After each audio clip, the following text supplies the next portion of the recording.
गप नुहे वास्तव जीवन रे जहा भी घटुची ताहा समस्त को जना अछि। राति रे सोइबा समय रे अनेक कथा भावना रे आसे आउ किछि कथा मने पड़िले आखिरे धार धार लुह बाहरी आसे।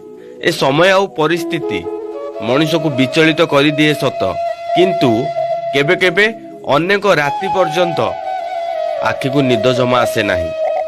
जे पर्यंत मनीष परिस्थिति सहित मुकाबिला करी नाही से पर्यंत ताकू समस्ते डराई थांती।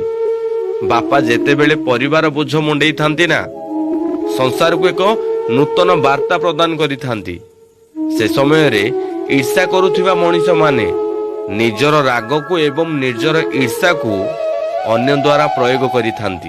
जने साधारण निरीह लोक को दुख दबा पाई आजिर धनी व्यक्ति माने टिके भी पछ घुंचा मारती नहीं।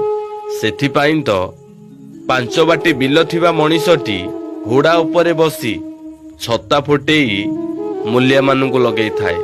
बिलरे परिश्रम करुथिबा लोकटी निजर पारिश्रामिक बदल रे धान गुंजे नहीं घर को जाई थाए। तो एठी दुखी सबु बेले दुखरे रहिबा को चेष्टा करेनी, परिस्थिति ताकू दुखरे रहिबा को बाध्य करी थाए। Download ShareChat.